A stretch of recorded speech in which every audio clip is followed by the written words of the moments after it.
শুক্তো বানাবো তার জন্য নিয়ে নিয়েছি, দেখো পেঁপে নিয়েছি, আলু নিয়েছি, সজনে ডাঁটা নিয়েছি, আর এদিকে নিয়েছি পটল, বেগুন, করলা, আর রাঙা আলু, বরবটি, আর কাঁচা কলা নুন হলুদ দিয়ে ভিজিয়ে রেখেছি। আর বড়ি দেখো লাল লাল করে ভেজে নিচ্ছি। তো অনেকবারই শুক্তো করেছি, প্রতিবারই এরকম করা হয় গরমের সময়। তো যাই হোক, এর আগেরও ভিডিও দেওয়া আছে শুক্তোর, আজকেও আবার বানাচ্ছি দুধ শুক্তো। তো যাই হোক, বড়িটা একটু লাল লাল করে ভেজে তুলছি। আর দেখবে গরম টরম বেশি লাগলে না একটু শুক্তো খেতে ইচ্ছে করে। তো যাই হোক, বড়িটা দেখো লাল লাল করে ভেজে নিয়েছি। বড়িগুলো তেল থেকে তুলে নেবার পরে ওই তেলের মধ্যে করলাগুলো ভেজে নিচ্ছি। একটু ভাজার সময় নুন দিয়ে দেবো।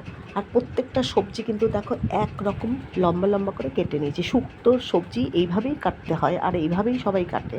তো যাই হোক, ভালো করে লাল লাল করে ভেজে নেবো করলাগুলো।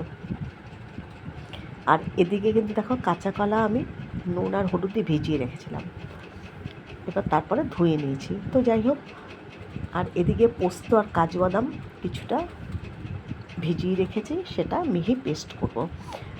আর নিয়ে নিয়েছি রাঁধুনি, পাঁচফোড়ন, মৌরি। তো যাই হোক, এইবার সব সবজিগুলোকে এবার একে একে করে হালকা করে একটু ভেজে নিচ্ছি। প্রথমে ভেজে নিচ্ছি পেঁপে আর আলু। পেঁপে আলুটা একটু নাড়াচাড়া করে তারপরে এর মধ্যে দিয়ে দেবো আমি সজনে ডাঁটা। একটু নুন দিয়ে নিলাম, সামান্য একটু নুন দিয়ে তারপরে নাড়াচাড়া করলাম। তারপরে এর মধ্যে আমি এখন সজনে ডাঁটা দিয়ে দেবো। একটু এক একটা করে ভেজে ভেজে তারপর কিন্তু সবজিগুলো দিচ্ছি, এক একটার পর এক একটা সবজি দিচ্ছি। এদিকে করলা ভাজা আর বড়ি তো ভাজা হয়ে গেছে। এবার দেখো আমি সজনে ডাঁটাটা দিয়ে দিলাম। এবার আবারও কিছুক্ষণ নাড়িয়ে চাড়িয়ে সজনে ডাঁটার সঙ্গে আমি পটল দিয়েছিলাম, 2-3টে পটলটাও দিয়ে দিলাম, দিয়ে এবার একসাথে নাড়াচাড়া করব। আর দেখো, পোস্ত আমি বেশি করে একটু ভিজিয়ে রেখেছি, আর কয়েকটা কাজু বাদাম।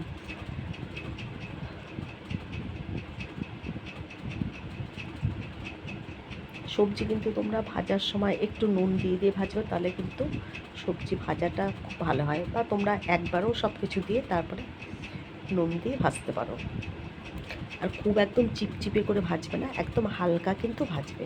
তো এরপরে দিয়ে দিলাম আমি কাঁচা কলা দিয়ে আবারও নাড়াচাড়া করে তারপরে এর মধ্যে দিয়ে দেবো আমি বরবটিগুলো। দেখো, রাঙা আলু দিয়ে দিলাম, এরপরে দেবো আমি বরবটি।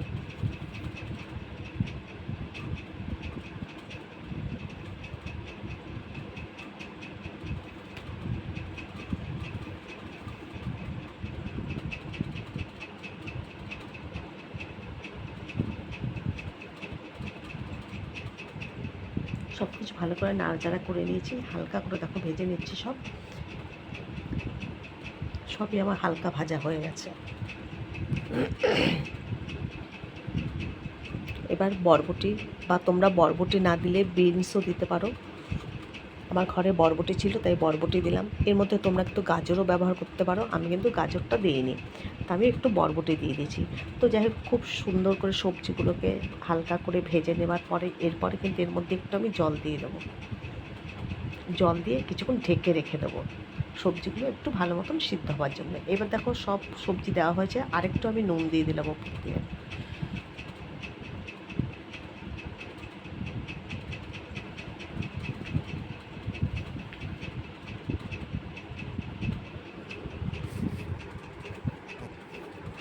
এখন এর মধ্যে দেখো কয়েক টুকরো বেগুন কেটেছি, বেগুনটার মধ্যে দিয়ে দিলাম।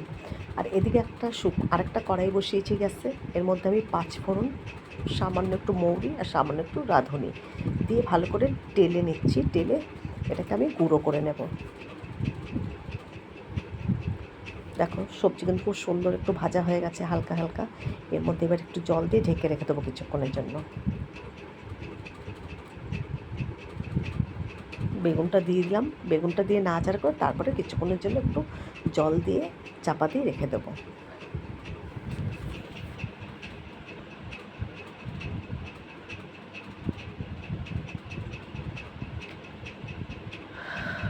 এই দেখো, একটু জল দিয়ে দিলাম।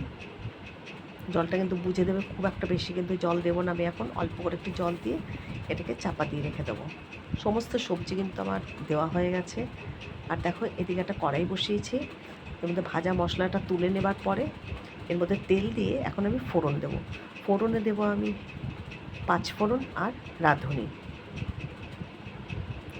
রাঁধুনি আর আদা তোমরা একসাথে বেটে দিতে পারো। আমি রাঁধুনি আর 5 ফোড়ন মৌরি গুঁড়ো করে নিয়েছি ভেজে, আর আদাটা গ্রেট করে রেখেছি, আদাটা আমি ওর উপরে দিয়ে দেবো পরে। এবার দেখো ফোড়নটা যে দিয়েছি যে কড়াইতে, সেই কড়াইয়ের মধ্যে এবার বাকি সবজিগুলো আমি সব ঢেলে দিয়ে দিলাম। এই দেখো সব সবজিগুলো দিয়ে দিয়েছি। আর এদিকে আমি যে ভাজা মশলাটা সেটা গুঁড়িয়ে নিলাম। আর এদিকে মিক্সার জারেতে আমি সামান্য একটু জল দিয়ে দিয়েছি পোস্তর মধ্যে। এই যে আদা গ্রেট করে রেখেছি, আদাটা এখন এর মধ্যে দিয়ে দেবো। তোমরা আদা রাঁধুনি একসাথে বেটেও দিতে পারো, আমি আদাটা এইভাবে দিয়ে দিলাম। আর রাঁধুনি 5 ফোড়ন মৌরি গুঁড়ো করে রেখেছি। এর দারুণ সুন্দর, অসম্ভব সুন্দর একটা গন্ধ হয়। এদিকে কিন্তু পোস্ত আর কাজু বাদামটাও কিন্তু বেটে নিয়েছি, সামান্য একটু দুধ দিয়ে আমি ওটাকে বেটে নিয়েছি, মানে মিক্সার জারে পেস্ট করে নিয়েছি। তো যাই হোক, এ দেখো পেস্ট করে নিয়েছি। আর এর মধ্যে 1 কাপ ভরা দুধ দিয়েছি, আর 1 কাপ জল দিয়েছি। আর এই যে কাজু আর পোস্ত পেস্টটা এর মধ্যে দিয়ে দিলাম, আর বড়িটা, এটা এবার টকবক করে ফুটে উঠলে বড়ি আর করলা ভাজাটা দিয়ে দেবো। আমি যেভাবে বানাচ্ছি তোমরা এইভাবে বানাবে, দেখবে অসম্ভব সুন্দর লাগে খেতে। আর 5 ফোড়ন রাঁধুনির সম্বাদ দেবে, তার সঙ্গে তোমরা তেজপাতা দিতে পারো, আমি কিন্তু তেজপাতা দিইনি। আর আমি লঙ্কাও কিন্তু ব্যবহার করিনি, তোমরা ইচ্ছে করলে একটা ফোড়নে লঙ্কাও দিতে পারো। তো যাই হোক, দেখো 2 চামচ, ছোটো চামচে 2 চামচ কিন্তু চিনি দিতে হবে। চিনিটা কিন্তু অবশ্যই দেবে, কারণ সব রকম সবজি পড়েছে, চিনিটা দিলে সব কিছুর একটা টেস্টের ব্যালেন্স হয়। দেখো এবার ঝোলটা টকবক করে ফুটে উঠছে, এবার আমি সমস্ত বড়ি আর করলাগুলো দিয়ে দিলাম। আর একটু সময় ফুটিয়ে নিলে কিন্তু আমার শুক্তো একেবারে রেডি হয়ে যাবে। আর একটু গামাখা গামাখা অবস্থায় আমি নামিয়ে নেব। শুক্তো দেখো আমার কিন্তু প্রায় রেডি হয়ে এসছে। এবার নামানোর সময় আমি 1 চামচ ঘি দিয়ে নামিয়ে নেব। দেখছো দেখতে কত সুন্দর লাগছে শুক্তোটা, তোমরাও এইভাবে বানিয়ে নেবে। আর যে গুঁড়ো মশলাটা করে রেখেছিলাম, রাঁধুনি, মৌরি আর 5 ফোড়ন, সেই গুঁড়োটাও এর মধ্যে দিয়ে দিলাম। নামানোর সময় গুঁড়োটা দিয়ে দেবে আর 1 চামচ ঘি দিয়ে দেবে। শুক্তো কিন্তু আমার রেডি হয়ে গেছে, এবার আমি শুক্তোটা নামাবো। 1 চামচ কিন্তু ঘি দিয়ে দিয়েছি, আমার শুক্তো কিন্তু একেবারে রেডি। তোমাদের ঘি দেওয়াটা দেখানো যায়নি।